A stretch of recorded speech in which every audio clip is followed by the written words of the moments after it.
आप कक्षा 10 में पढ़ते हैं तो आपके बोर्ड एग्जाम में बहुलक निकालने के लिए एक प्रश्न हर साल पूछा जाता है। तो यह वीडियो आप लोगों के लिए बहुत ही महत्वपूर्ण है। आप लोग इस वीडियो को पूरा अंत तक जरूर देखिएगा। और जो लोग इस वीडियो को नहीं देखना चाहते हैं तो उनसे रिक्वेस्ट है कि आप लोग अभी इस वीडियो को छोड़ दीजिए।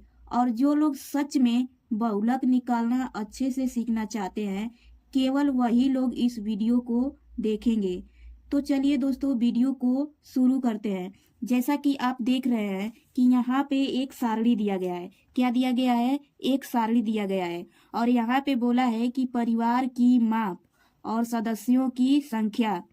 अब यहाँ पे ऊपर वाले कॉलम में दो दो संख्या दी गई हैं, जैसा कि 1 से 3, 3 से 5, 5 से 7, 7 से 9 और 9 से 11। और नीचे वाले कॉलम में एक एक संख्या दी गई है, यानी कि ये परिवार। और यहाँ पे मतलब कुछ भी लिखा जा सकता है। यहाँ पे लिखा है परिवार की माप, और अदर क्वेश्चन में कुछ भी लिखा जा सकता है।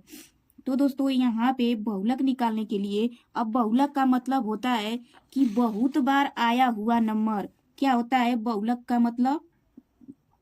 बहुलक का मतलब होता है कि बहुत बार आया हुआ नंबर।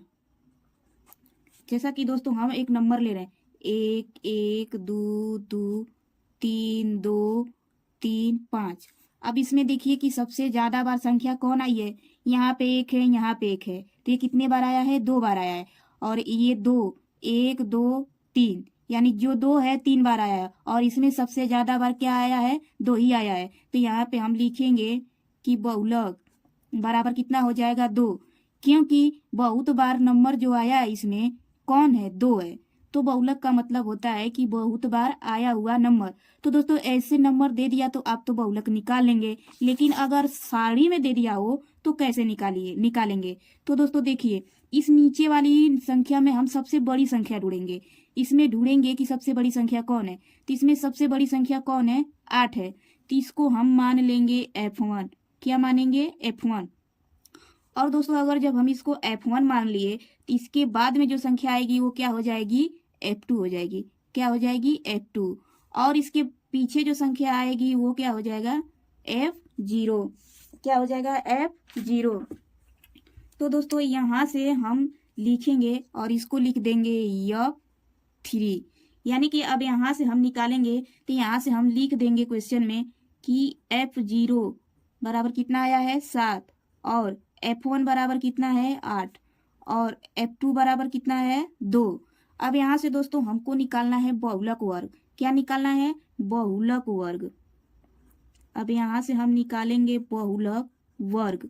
अब बहुलक वर्ग यानी हम उसे ही कहते हैं जो इसमें सबसे बड़ी संख्या कौन है? 8 है।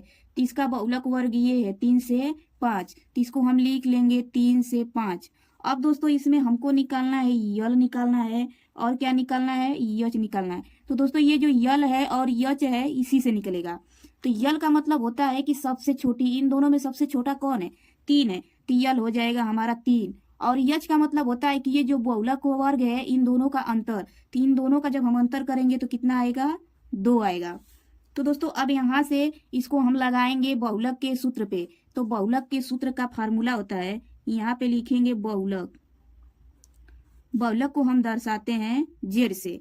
अब यहाँ से बहुलक का फार्मूला हो जाएगा यल प्लस ब्रैकेट में F1 माइनस F0 और अपान में 2 F1 minus F0 minus F2 bracket बंद, गुणे क्या हो जाएगा?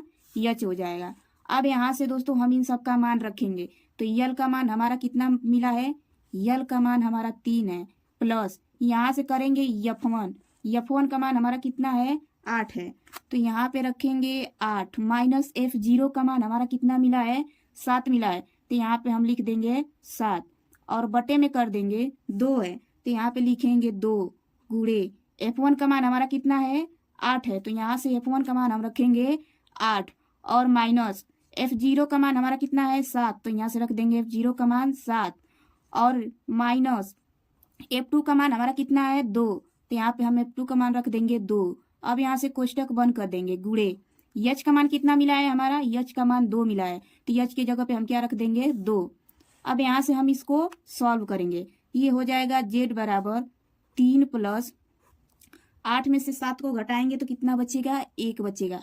अब बटे में तो दोस्तों सबसे पहले हम यहाँ पे गुणा करेंगे, तो 8 में 2 का गुणा कर देंगे तो कितना हो जाएगा 16, और ये भी -7 है और ये -2 है, तो माइनस माइनस जब रहता है तो क्या होता है, जुटता है। तो यहाँ से माइनस माइनस को जब हम जोड़ते हैं तो साइन किसका लिया जाता है, माइनस का। तो यहाँ पे हम लिख देंगे -9 और गुणे क्या हो जाएगा 2। अब यहाँ से लिखेंगे जेड बराबर 3 प्लस, इसको जब हम लिखेंगे 1 बटे 16 में से 9 घटाएंगे तो कितना बचेगा 7, और इधर ये है गुणे 2। अब यहाँ से ये हो जाएगा 3 प्लस 2 का 1 में गुणा कर देंगे तो 2 बटे 7। अब यहाँ पे 3 के बटे में कुछ नहीं है तो इसके बटे हम 1 लिख देंगे।